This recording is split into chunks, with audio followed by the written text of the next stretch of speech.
This episode is sponsored by Audible. Sign up today for a free 30-day trial and enjoy a free audiobook of your choice. They have thousands of audiobooks to choose from, ranging from classics like Romeo and Juliet to new releases like Star Wars: The Light of the Jedi. There is something for everyone.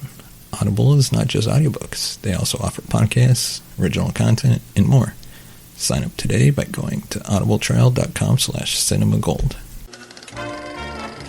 Welcome to the Cinema Gold Podcast with your host, Larry Leese. Come join us as Cinema Gold dives into the latest Hollywood films and news. Welcome to an all-new episode of the Cinema Gold Podcast. I'm your host, Larry Leese. Today we're diving into the latest box office news and giving our review of the newest episode of WandaVision. Denzel Washington in The Little Things continues to lead the U.S. box office charts, bringing in $2.1 million in its second weekend. Globally, the crime thriller has earned $1.4 million from 20 countries and has made $7.8 million in the U.S. and Canada. The Little Things arrived in theaters simultaneously on the HBO Max streaming service. Warner Brothers has decided to release their films in theaters and on their streaming service simultaneously. Decision that's received major backlash from directors such as Christopher Nolan. Other studios, including Disney and Universal, are aware of how risky it is currently to release tentpole movies given the current situation. Still, 60% of American theaters are still closed, and those that are open are operating at a limited capacity. The movies with the most buzz set for 2021 include Black Widow and No Time to Die are not expected to release until summer at the earliest. Studios are fearful about releasing films in the current environment. Studios have only been willing to release new movies if there's a contingency plan in place that limits potential losses. That's why Universal worked out a deal with major movie theater chains to put its titles on demand after 17 days in theaters. And Disney, which put Mulan and Soul directly on Disney+, is testing out a new strategy next month with Raya and the Last Dragon.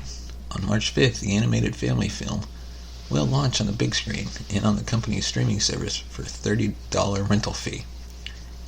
Liam Neeson's thriller The Marksman landed in the number 3 spot, grossing $1 million from nearly 2,000 screens, bringing its total haul to $9.1 million.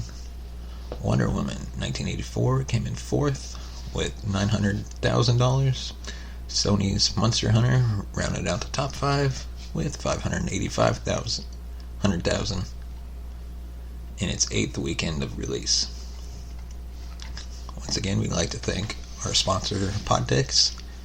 Poddex are the hottest new tool for podcasters looking to have more meaningful conversations or to spice up their podcast. You simply shuffle up, ask a question, and let the content roll.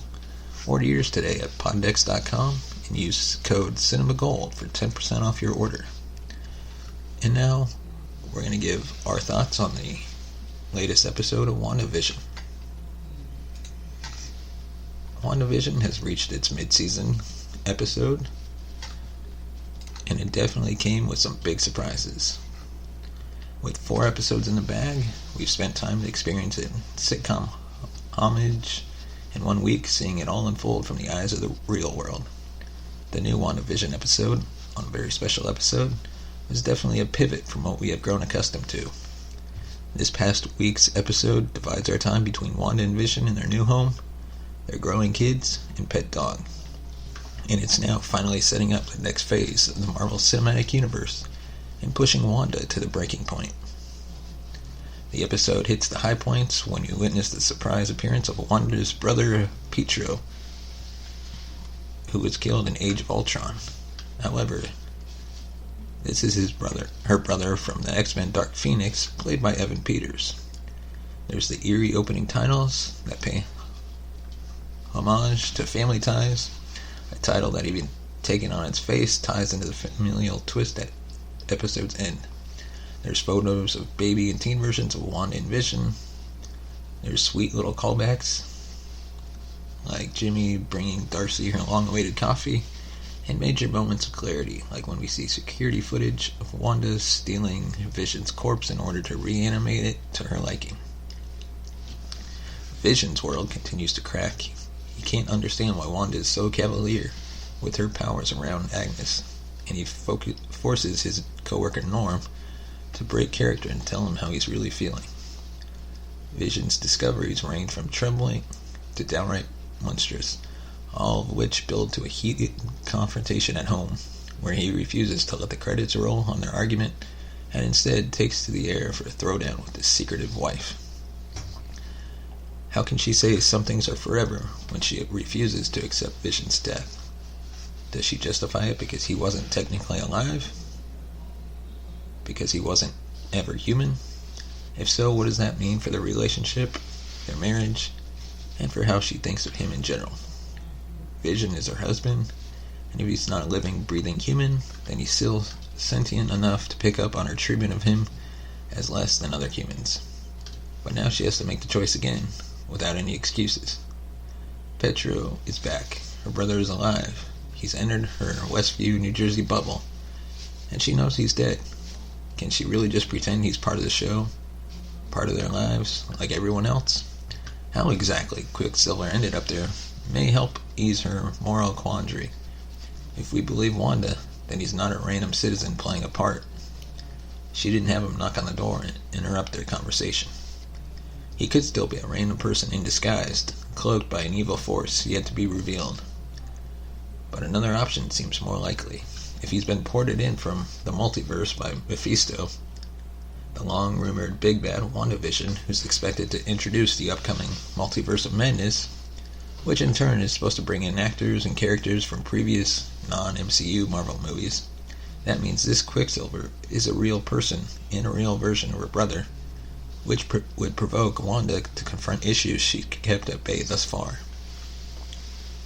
Thank you for listening to this episode of the Cinema Gold Podcast.